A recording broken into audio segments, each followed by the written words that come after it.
In 1943, Akira Kurosawa would make his directorial debut with his film Judo Saga, a martial arts drama.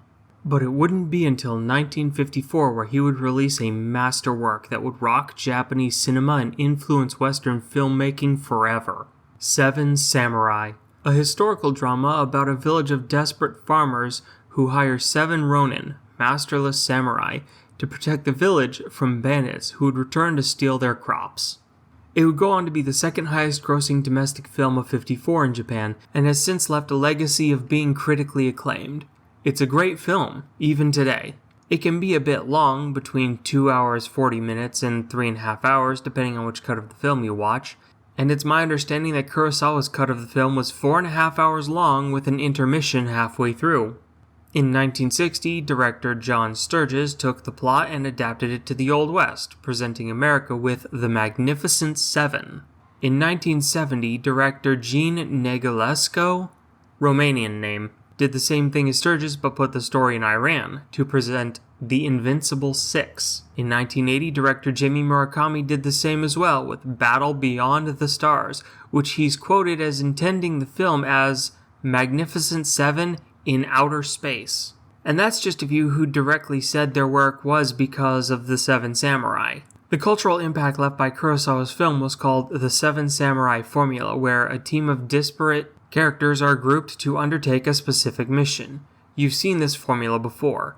Saving Private Ryan, The Dirty Dozen, even though that was based on a true story. The 13th Warrior, The Expendables, The Avengers. Without Kurosawa's film, most, if not all of these other films wouldn't exist as they do today. 50 years later, literally, in 2004, Gonzo would make Samurai 7, a 26-episode retelling based on Kurosawa's original work, but in a much more fantastical way.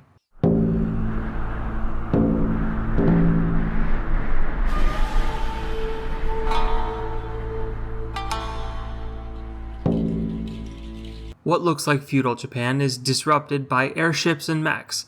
Seven Samurai was set during Sengoku, so we can assume that what was taking place was some kind of internal civil war. The airship design is stunning, putting entire castles on top of battle barges that look like they could even give challenge to the Imperium's ships.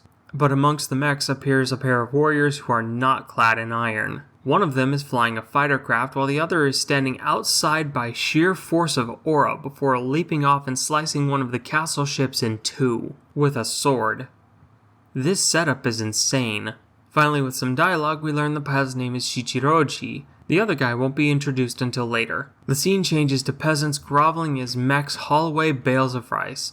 Those who try to fight back are crushed under massive swords. Kurosawa's plot of poor farmers targeted by bandits. Changing again to what looks like a prayer ritual is taking place as their song indicates they're dowsing for a well.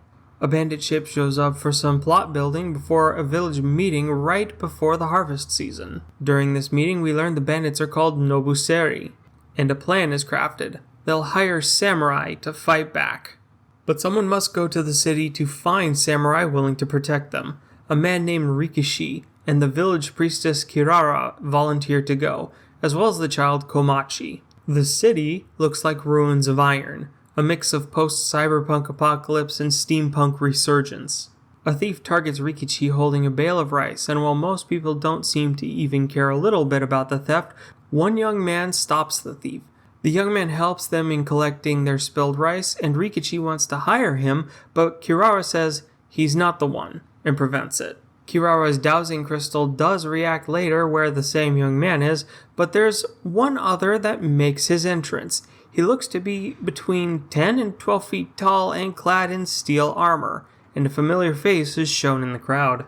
This scene is entirely to set up main characters, with Kirara's crystal reacting to the yet unnamed character indicating that they should hire him. We learn one important thing from it though. The guy in armor is probably a cyborg of some kind, because he survives an aggressive head removal. Proper character introductions begin in episode 2 as the young man named Okamoto Katsushiro bows down to the other man and begs to be his disciple. This samurai's name is Shimada Kanbei. We know he has war experience. We saw what he can do. The villagers finally catch up and ask to hire Kanbei to protect them from the Noboseri. Katsushiro, who wasn't even asked, volunteers, but Kanbei, who was asked, is suffering from imposter syndrome or survivor's guilt or something, and he turns them down. Elsewhere, we are shown that the bureaucrats are probably corrupt as all hell, especially the young fop, with a fucking Dunkleosteus in a fish tank. The search for more samurai continues as nearly everyone they ask is just looking for a free meal. The fop who's after Kirara tries charm, introducing himself as Ukyo, the son of the magistrate.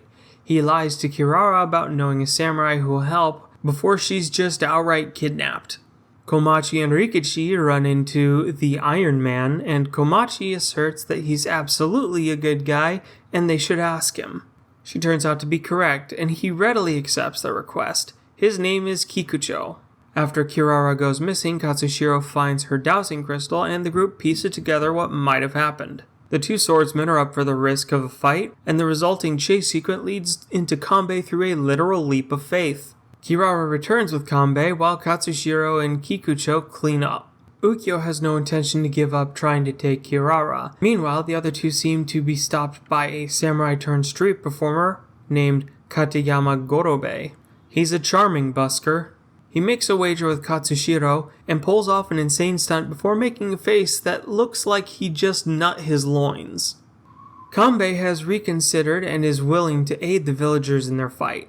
Kanbei says he'll need 7 samurai in total, including himself, to fight 40 bandits, but doesn't want to take Katsushiro or Kikucho with them.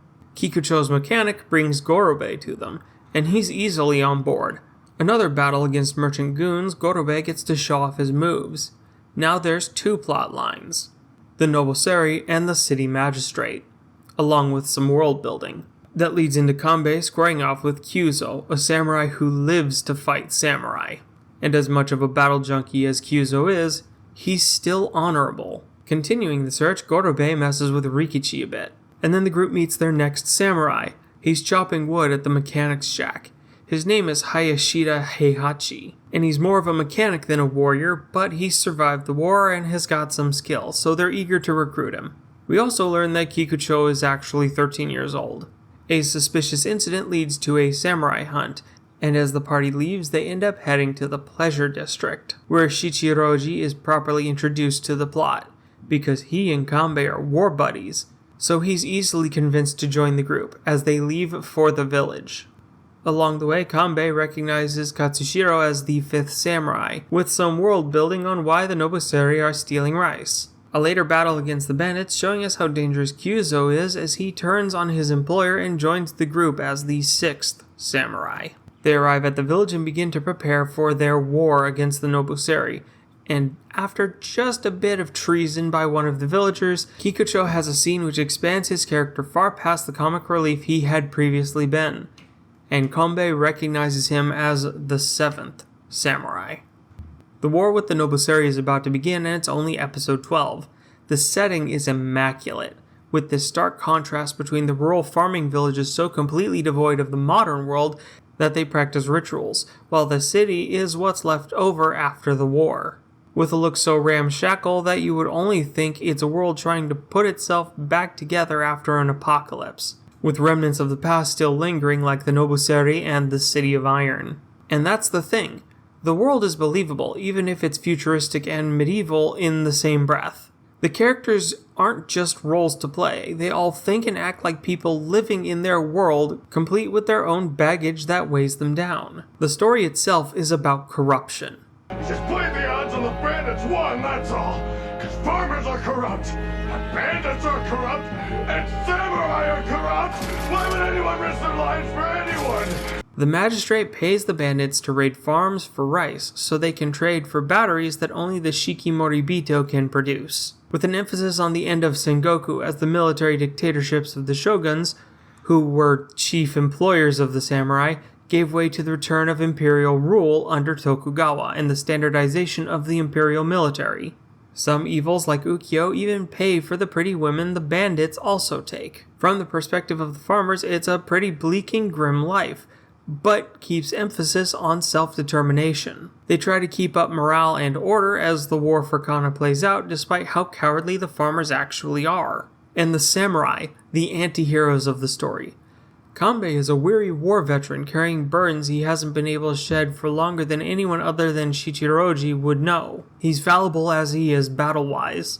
Katsushiro is an upstart who hasn't seen real combat yet or taken a life, with only his nobility and integrity towards the samurai way pushing him forward. Gorobe clearly deals with his history through levity, at least when he's not getting off on getting hurt. Shichiroji seems like a fatalist who's resigned to fall in combat, but like Kanbei, hasn't found his last stand yet. Heihachi admits he's not much of a samurai, but shows his high int score, with how mechanically adept he is. Kyuzo is, as I called him before, a battle junkie. He lives for the thrill of the fight. And Kikucho is the bridge between farmers and samurai, being not completely both or neither. Plus his dynamic with Komachi makes him significantly more endearing.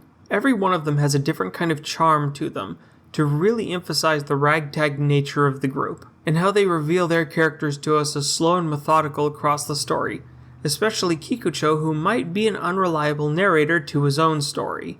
When he talks about himself, there's this constant air of doubt about whether or not he actually believes the shit he's mouthing. And Kyuzo you really have to pay attention to if you want to understand his character beyond his addiction to battle, because he just doesn't talk that much. All of this emphasized to a soundtrack that wouldn't sound out of place in a historical epic.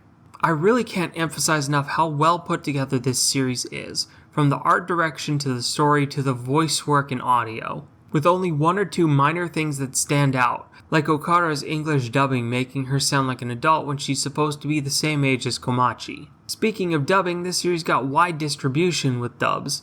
It's not just in Japanese and English, but also Italian, German, French, Spanish, and Portuguese, so a decent amount of the world can easily enjoy this epic. It's not action-packed like a battle series, but it still has plenty of fighting.